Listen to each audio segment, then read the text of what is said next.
Podcast Mabuhay! Muli, ako si Mrs. A at nandito na naman ako upang ituro naman sa inyo ang nilalaman ng ikatlong module sa unang quarter ng 8-10. Ito ay pinamagatang mga hamong pangkapaligiran. Para sa ikatlong module, ang pinakamahalagang kasanayan sa pagkatuto ay ang natatalakay ang kalagayan, suliranin at pagtugon sa isyong pangkapaligiran ng Pilipinas.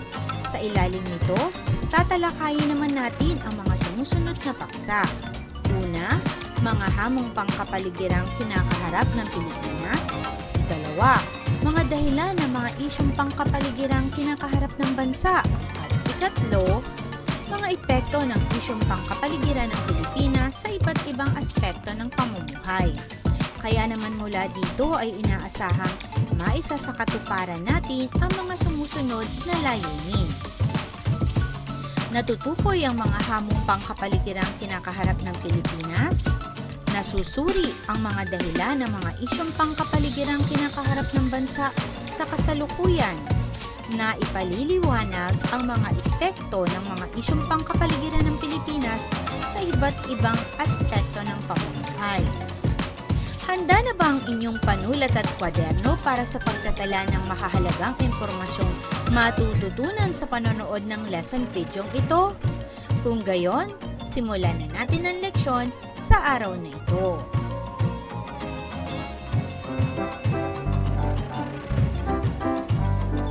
Ano nga bang ibig sabihin ng solid waste? Ito ay ang mga basura na nagdudulot ng pagkasira ng kapaligiran na kinabibilangan ng mga plastik, papel, mga pagkain na tira, mga kemikal at iba pa. Ang pagsesegregate ng mga solid waste ay bahagi ng programang Solid Waste Management. Ang hindi tamang pagsesegregate ng mga solid waste ay maaaring makasama sa atin. Ang suliranin ng basura ay talamak sa buong daigdig. Simula noong 1760, lubhang tumaas ang koleksyon ng mga basura, bunga ng Rebolusyong Industrial. Hanggang sa kasalukuyan, patuloy na lumalala ang suliranin na ito bunga ng patuloy na mga inobasyon sa teknolohiya.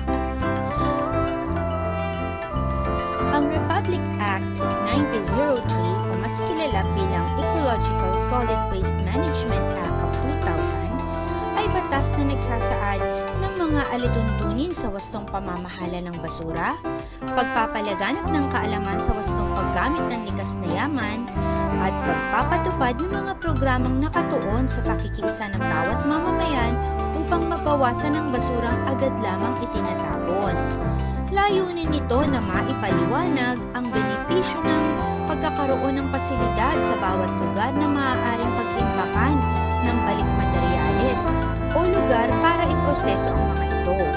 Upang mas mapamahalaan ang mga basura, isinasaad sa RA 1903 ang pagkakaroon ng Materials Recovery Facility o MRF sa bawat barangay. Ito ay isang lugar o pasilidad na kung saan dinadala ang mga basura mula sa mga tahanan upang pansamantalang ilagak ang mga di nabubulok at gawing pataba ang mga nagbubulok. Sa pamamagitan ng MRF, nalalaman ang kahalagahan ng bawat basura kaya nababawasan na ang dinadala sa mga dump site o landfill. Ano ang mga makakalikasang pamamaraan ng pamamahala sa basura na siyang adhikain ng RA 1903?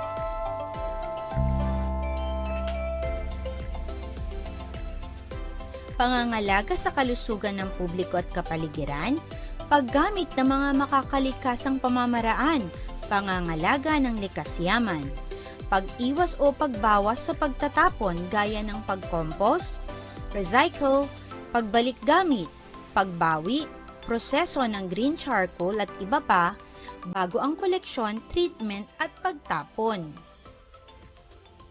Pagpapanatili sa pangunahing pagpapatupad at responsibilidad ng pamahalaang lokal sa pakikipagtulungan ng pamahalaang pangbansa, ibang pamahalaang lokal, NGOs at pribadong sektor. Maayos na paghihiwalay, koleksyon, pagbiyahe, pag-imbak, treatment at pagtapon ng basura ng hindi gumagamit ng incineration o pagsusunog.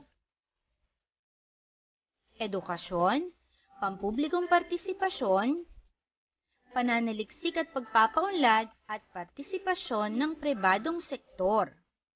Tungkulin ng bawat Pilipino, bata man o matanda, na siguraduhing maayos na ihiwalay ang kani-kanilang mga basura sa tahanan man o sa ibang lugar na pinupuntahan. Pagkasira ng mga likas na yaman. Ang pagkasira ng mga likas na yaman ay isang malaking suliranin sapagkat magdudulot ito ng kakapusan sa pinagkukunang yaman ng bansa.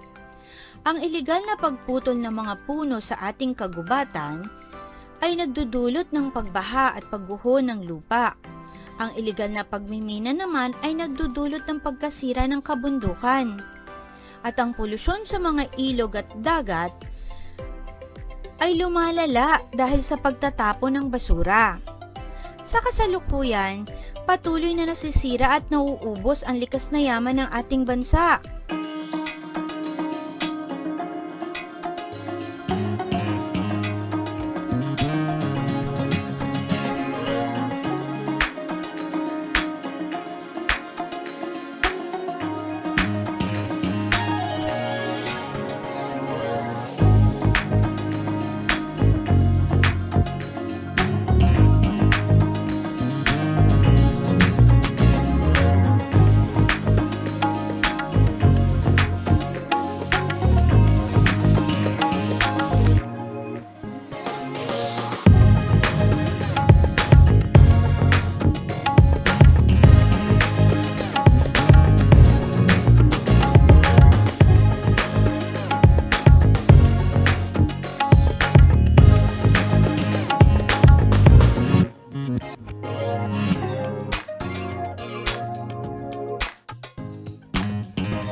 Kinakaharap ng ating yamang lupa ay ang pagkasira at pagguho ng mga kabundukan dahil sa ilegal na pagmimina.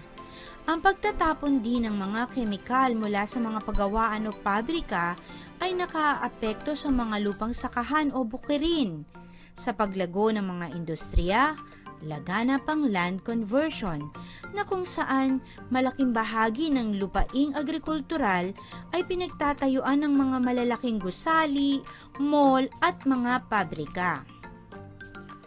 Yamang tubig. Malaking suliranin ang polusyon sa tubig dahil sa madalas na pagtatapon ng mga basura at mga nakalalasong kemikal at oil spill mula sa mga barko. Laganap din ang illegal fishing o paggamit ng dinamita ng ilang mga mangingisda. Ito ay nagdudulot ng pagkasira ng mga coral reef, pagkamatay ng maliliit na isda at unti-unting pagkaubos ng iba't ibang aquatic resources.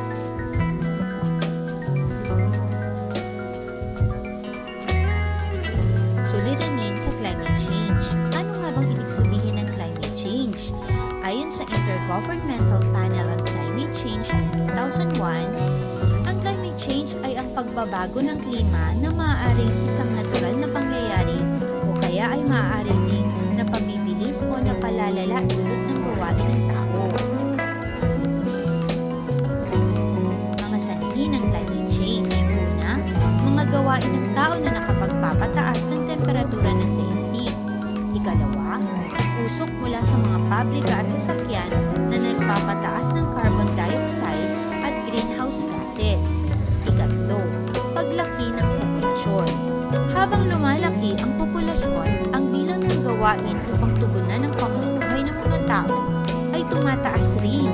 Ang mga gawain ito ay nagpapalala ng polusyon at nagpapataas sa konsentrasyon ng mga natural at sintetikong gases sa atmosfera. Ikaapat, pag-unlad ng siyensya at teknolohiya. At ang ikalima, pagsusunog ng fossil fuel tulad ng coal, oil, at natural gas. Mga epekto ng climate change.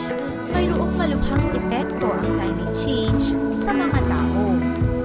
Una, banta ito sa kalusugan ng mga tao dahil sa init na dala ng panahon at nagdudulot ng mga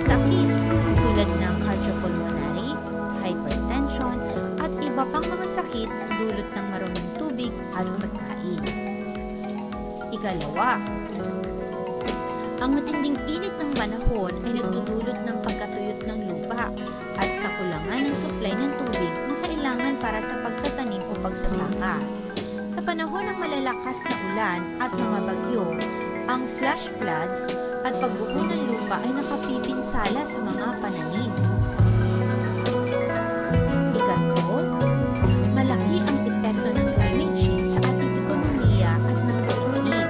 Kapag nakararanas ng tagtuyot o drought, bumabagal ang agrikultura sa pagpoproduce ng mga pangunahing produkto. Laganap din ang biglang pagkasunog ng mga kagubatan o wildfire tulad ng nangyari sa bansang Australia nitong mga nakaraang buwan lamang. Sa panahon ng matinding tag-init, mas lumalaki ang pangangailangan ng supply ng kuryente dahil tumataas ang demand sa pagkonsumo ng elektrisidad dahil sa paggamit ng mga electric fans at aircon.